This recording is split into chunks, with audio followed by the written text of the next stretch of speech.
The notion of identity is a complex and changing concept. This screencast is going to try to explain how a sense of identity is created in living and learning about who we are, in the roles we play, the words we say, and the spaces we inhabit.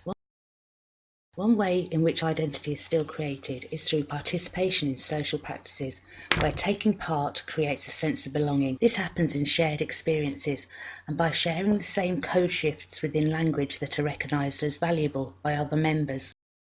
Since the onset of what could be called the digital age, the way that we understand communication and space has changed. Today we learn about ourselves in two coexisting worlds, a virtual community and the physical world, where we need to be able to decode the new literacies. New literacies is a term coined by Lancashire and Noble to describe how the meaning of the word literacy has altered over time. Instead of indicating the ability to read and write, literacy ought now to be considered plural, denoting any form of communicating that has meaning, such as gesture or font choice. Literacies are multimodal in nature and involve layers of semiotics. Addressing the new literacies, Crest states that we need to be multiliterate to be able to participate fully in society, and because of the unharnessed nature of the internet, multiliteracy involves the ability to critically analyse content, design and authority when engaging with online texts. So how does this impact on learner identity? This generation, the net generation, engages in literacy in a different way, using texts that are visual, oral and interactive, and in thought that it is how they interact that influences their self-identity. Digital age research has revisited historical cross-discipline theory about learning and communication from academics such as Vygotsky, Barthes and Bryce Heath. For instance, the net generation, according to Erstat and Sefton Green, appear to apply Michael Halliday's linguistic theory of contextual meaning to multimodal, multisemi. So identity can be seen as something that is practiced through engaging with social practices and in literacies within different domains and in consideration of discourses that are in existence. A person has almost limitless resources of virtual communities in which to learn about themselves, using the internet as an alternative and additional space in which to create, interact with others and play with their identity.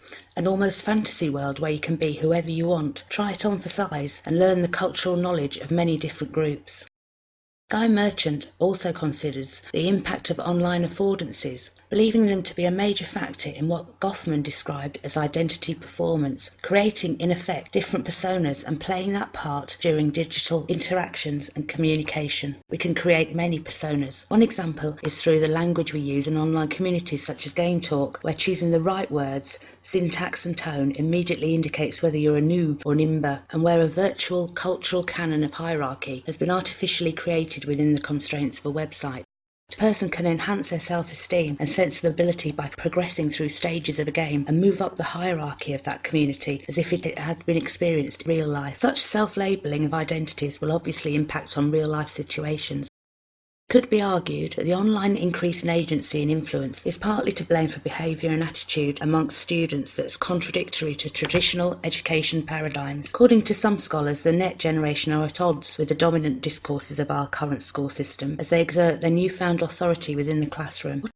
What has become increasingly obvious is that new technology is here to stay. Learner identities are radically different from the ones that our current system is designed for. In order to provide a contemporary education that the net generation can engage with and relate to, academics such as Cope and Clancy's argue that the education of a digital age must endeavour to provide all students with skills that enable them to be multiliterate, irrespective of yesterday's politics of identity, such as gender and ethnicity. By approaching literacy and identity from this new perspective, tomorrow's classroom can be thought of as any space where learning takes place, and virtual interactions could be seen as worthwhile as interactions in the physical world. Education of the digital age will need to revisit what is understood about identity. Digital pedagogy requires flexibility, understanding that students are involved in their own learning, to be prepared to speak in new and unfamiliar languages. In short, the old education mindset has to change. The world the net generation inhabits already has. Created using Powtoon.